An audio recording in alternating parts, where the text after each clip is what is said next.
बिस्मिल्लाहिर्रहमानिर्रहीम अस्सलाम वालेकुम। इस वक्त इमरान खान के खिलाफ खतरनाक साइफर केस चल रहा है और इस मामले के अंदर इस्लामाबाद हाई कोर्ट में कल बड़ी आम समाअत होने जा रही है, लेकिन एतजाज अहसन ने इस पूरे केस के बखिए उधेड़ कर रख दिए हैं।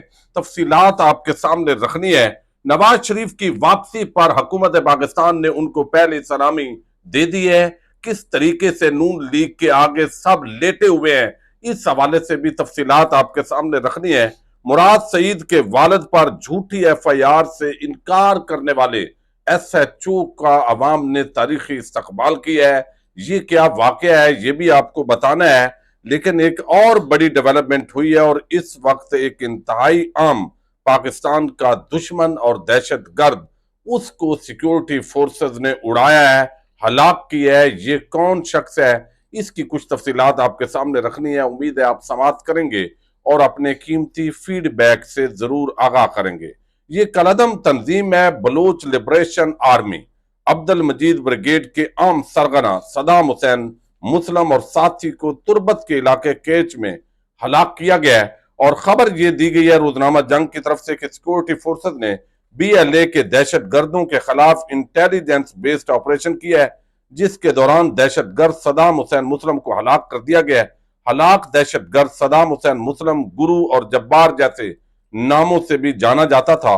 ऑपरेशन के दौरान इसका एक और साथी दहशतगर्द मकसूद भी मारा गया है। सिक्योरिटी फोर्सेज ने दहशतगर्दों के कब्जे से भारी असला और बारूद बरामद किया है और दहशतगर्द सदाम 2016 से जनूबी बलोचिस्तान में दहशतगर्दी की 93 वारदातों के अंदर यह मुलव्वस था। 177 लोग जख्मी हुए इन हमलों के अंदर जो इसने हमले किए थे और 131 मासूम लोगों की जाने लेने वाला ये दरिंदा बताया जा रहा है, जिसको सिक्योरिटी फोर्सेस ने बाज़ाब्ता तौर पर जो है वो हलाक किया है। ये जो पाकिस्तान को दहशत गर्दों से बचाना और इसके लिए जो कोशिशें की जाती हैं, जो असल दहशत गर्द है उनके खिलाफ जो हमारी फोर्सेस हैं, उनकी कुर्बानियां हमेशा जो है उसको पाकिस्तानी कौम सलाम पेश करती है।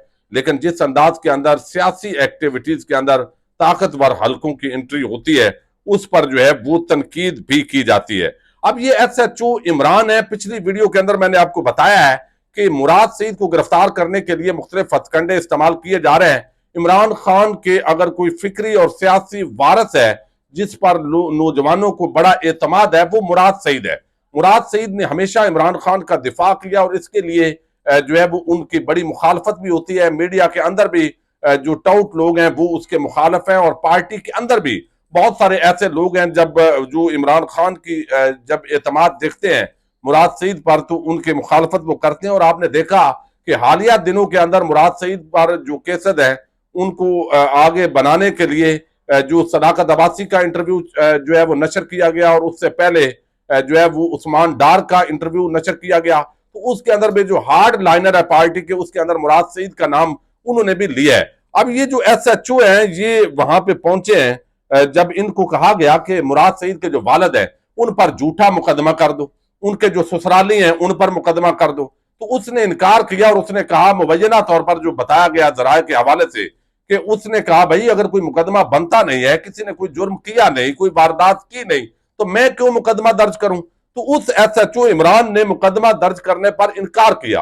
उसके बाद उस शख्स को लाइन हाजिर कर दिया गया। आप देखिए इस मुल्क के इदारों की जो साख है वो क्या है। यानी ये इतने बुजदिल हो चुके हैं कि जब जहां पे जुर्म होता है, जहां पे डकैती होती है, चोरी होती है, तो वहां ये नहीं पहुंचते। लेकिन मासूम और निहत्ते लोगों पे झूठे पर्चे दर्ज करने हो, किसी के खिलाफ इंतकामी कार्रवाई करनी हो, किसी के चादर और चार दीवारी का तकद्दस पामाल करना हो, तो वहां पे ये आप इनकी बहादुरी को मुलायदा करेंगे। औरतों की तदलील करनी हो तो भी ये बड़े बहादुर होते हैं। अब यहां पर जो है जो शख्स मैरिट पर जो है वो जिसने यानी अगर कोई चीफ जस्टिस ऑफ पाकिस्तान होता, यानी जिसके अंदर कुछ रत्ती भी होती इंसाफ देने की, तो इस मामले पर ही वो सो मोटो एक्शन लेता। कम से कम 3 जजेस बैठकर तो इस पर मुशावरत करें ना। ये जो इंसानी हकूक की खिलाफ वर्जियां, झूठे मुकदमे, सियासी मुखालफिन को कुचलना, सिर्फ इसलिए कि नवाज शरीफ को इस पाकिस्तान पर मुसल्लत किया जाए, इस खातर यानी नवाज शरीफ ने ऐसा क्या वसूल किया है, क्या वसूल किया गया नवाज शरीफ से कि जो इतना लेटे हुए हैं सारे।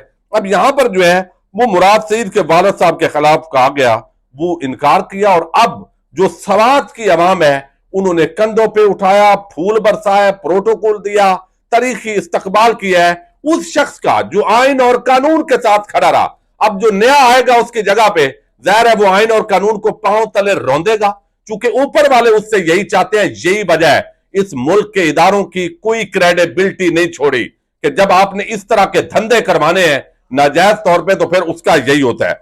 अब दूसरी तरफ जो है आप देखिए कि एक इश्तिहारी मुजरम नवाज शरीफ वो पाकिस्तान वापस आ रहा है और उसको प्रोटोकॉल दिया जा रहा है सरकार की तरफ से। सरकार ने आज पहले सलामी दी है, यानी एक तरफ तहरीक इंसाफ ने अपने जलसे के लिए इजाजत मांगी और उनको इजाजत नहीं देगी। अल्टीमेटली उनको लाहौर हाईकोर्ट में जाना पड़ा। लाहौर हाईकोर्ट ने कहा कि 72 घंटों के अंदर इनकी जो जगह है इनको तफवीज करें जहां ये जलसा कर सके, और अगर इनका जलसा नहीं होगा तो किसी और का भी जलसा नहीं होगा। तो अब ये कहा हुआ है, लेकिन 72 घंटे गुजरने के बावजूद अभी तक तहरीक इंसाफ को जलसे की जगह की इजाजत नहीं दी गई। 19 तारीख को अक्टूबर को उन्होंने जलसा रखना है और 3 जगह उनको दी है और दरखास्त के अंदर बाकायदा लिखा है कि भाई हमने आपको ये 3 जगह दी थी और आपने किसी एक जगह पर भी हमें इजाजत नहीं दी। अब आपको लाहौर हाईकोर्ट के हुक्म के मुताबिक ये जगह दे रहे हैं। आप देखें पूरी जो पार्टी की आदत है वो रोपोश है, कुछ लोग गिरफ्तार हैं, इसके बावजूद तहरीक इंसाफ का जो जलसा है वो अफोर्ड नहीं हो रहा, क्योंकि उनको पता है कि इसका मुकाबला नहीं किया जा सकता जितना लोगों के अंदर गम और गुस्सा है। तो अब उनको इजाजत नहीं दी गई, लेकिन नवाज शरीफ को अपना रियासती दामाद बनाकर उसको बाज़ाब्ता तौर पर लाहौर के अंदर एक मुजरम, इश्तिहारी, भगौड़ा और वो उस शख्स को सजा याफ्ता मुजरम को जो है बाज़ाब्ता तौर पर प्रोटोकॉल दिया जा रहा है। आज नून लीग ने जलसे की इजाजत ली, उनको इजाजत दे दी गई। अब पुलिस और जो नून लीग की क्यादत है उन्होंने मिलकर जो है वो बाकायदा तौर पर विजिट किया मीनार पाकिस्तान का, जहां पे जलसा होगा, सिक्योरिटी कैसी होगी, मामलात कैसे चलाए जाएंगे। तो वो आज ये नवाज शरीफ की वापसी से पहले उनको हुकूमत पाकिस्तान की ये सलामी मिली है। अब उन पर प्रोटोकॉल वजीर आजम का उनको दिया जा रहा है जिस अंदाज के अंदर, और एक पूरी तरह पाकिस्तानी कौम को औकात बताई जा रही है कि हम मुजरम इश्तिहारी अगर वो हमारा वफादार है और तो हम उसको ये प्रोटोकॉल देते हैं, और अगर कोई वैसे मुहिब्बे वतन पाकिस्तानी हो, पाकिस्तानियों के मफादात के लिए भी काम करता हो, लेकिन अगर हमारा वफादार नहीं है तो भाई हम उसके साथ ये सलूक करते हैं। ये मेरा ख्याल है यही मैसेज देना मकसूद है, और बात तो कुछ समझ में नहीं आ रही। तो अब एक मुजरम इश्तिहारी जो है उसका ये प्रोटोकॉल है और दूसरी तरफ तहरीक इंसाफ को जो है वो जलसे की इजाजत नहीं है, और इतना खौफ है कि फिर भी लोग आ जाएंगे यार, वो बेशक इमरान खान जेल में बंद है और उसकी सेकंड लीडरशिप कुछ भागे हुए हैं, रूपोश हैं, और कुछ जो है वो इंतकामी कार्रवाइयों के भेंट चढ़कर जेलों के अंदर मौजूद हैं। इस तरह का इलेक्शन यानी आप मुखालिफ के हाथ पांव बांध दें और एक ही यकतरफा दौर पे आप खुद ही बाल करवाएं, खुद ही छक्के मारें, तो फिर भाई इसका क्या इंपैक्ट होगा, क्या क्रेडिबिलिटी है इसकी। रियासत पाकिस्तान के अंदर जमहूरियत तो फिर दफन हो गई है, आइन और कानून तो दफन हो गया है, और रही सही कसर काजी फायद ईसा जैसे चीफ जस्टिस आ गए और उन्होंने जो फैसला दिया है, अब 3 जज बैठेंगे तो सो मोटो होगा, वो मुशावरत करेंगे, लिहाजा कोई इंसानी हकूक जितने पामाल हो जाए काजी से कोई पाकिस्तानी कौम को अब उम्मीद बाकी नहीं बची। अब दूसरी तरफ ये साइफर मुकदमा है, इसको खतरनाक मुकदमा बनाकर पेश किया गया है। अब यहां पर भी इसके अंदर कुछ निकलना नहीं है, जजेस जो है जितना मर्जी है कर लें, चूंकि ये वजीर आजम का जो हल्फ है उसके अंदर मौजूद है, और एतजाज हसन ने बड़ी तफसील के साथ जब वो इस केस के अंदर आए और अब वो इस ट्रायल के अंदर भी फेस करेंगे, लतीफ कोसा और एतजाज हसन, वो इस पूरे मामले पर, और कल इस्लामाबाद हाईकोर्ट के अंदर इसकी समाअत होने जा रही है। अगरचे चीफ जस्टिस इस्लामाबाद हाईकोर्ट आमर फारूक से कोई इंसाफ की तवक्को नहीं है, और ये तहरीक इंसाफ की जो लीगल टीम है वो बता चुकी है, इमरान खान अदम एतमाद कर चुके हैं, लेकिन इमरान खान के हर केस पर वो चिमटा हुआ है सिर्फ इसलिए कि इमरान खान को इंसाफ शायद फराम करना मकसूद नहीं है, और एक ग्रेटर गेम बगैर लगती है और सारे एक पेज पर है कि किसी तरीके से भी इमरान खान हो या तहरीक इंसाफ हो या अवाम का जो वोट है, अवाम की जो राय है, उसको हमने जो है वो किस तरीके से कुचलना है, मुजरमों इश्तिहारियों को किस तरह पाकिस्तानी कौम पे मुसल्लत करना है, ये सारा जो गेम प्लान है वो नजर आ रहा है। और कहा जा रहा है कि शायद इलेक्शन वक्त पर ना हो और नवाज शरीफ के साथ भी हाथ हो जाए, लेकिन वो वक्ती हाथ होगा और वो नवाज शरीफ को मजबूत करने के लिए हाथ होगा। अब यहां पर वो कहते हैं एतजाज हसन कि इस केस के अंदर कोई जान नहीं है। पहली वजह तो यह है वो कहते हैं कि ये साइफर एक्ट जो है, सीक्रेट एक्ट जो बनाया गया है, जो तरमीम की गई है, ये इस पर लागू नहीं होता। उसकी बुनियाद क्या है? बुनियाद बड़ी ठोस है कि जो हल्फनामा होता है वजीर आजम पाकिस्तान का, उसके अंदर लिखा होता है कि मैं ये हल्फ उठाता हूं कि मैं पाकिस्तान का कोई भी राज जो है वो उसको अफशा नहीं करूंगा, इल्ला ये कि वो पाकिस्तान के मफाद में हुआ। मफाद के अंदर जो चीज है वो ज़ाहिर है वजीर आजम को उसका इख्तियार हासिल है। तो वजीर आजम का जो इख्तियार हासिल है उसके तहत आर्टिकल 248 के तहत अब इस्लामाबाद हाई कोर्ट के अंदर ये चीज चीफ जस्टिस के सामने रखी गई है कि भाई ये साइफर को करना ये तो मफाद के अंदर था।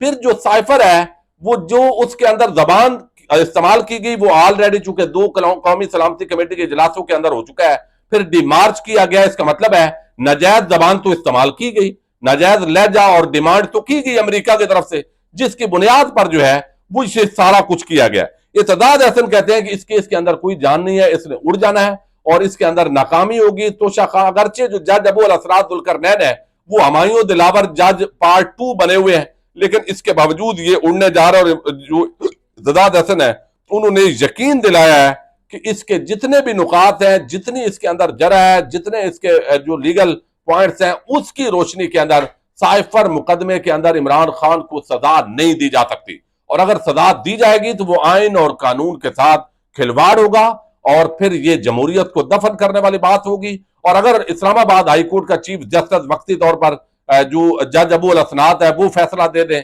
ऊपर इस्लामाबाद हाई कोर्ट के अंदर इसने पहले की तरह उड़ जाना है। अगर वहां ना उड़ी तो आगे सुप्रीम कोर्ट में इसने नहीं ठहरना।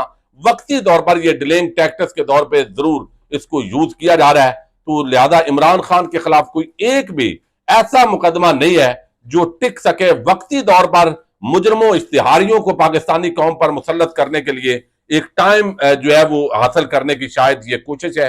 और अवाम पर अब डिपेंड करता है कि वो किस तरह का रिस्पांस देते हैं और किस तरीके से पाकिस्तान के साथ खड़े होते हैं। इजाजत दीजिएगा, अल्लाह हाफिज।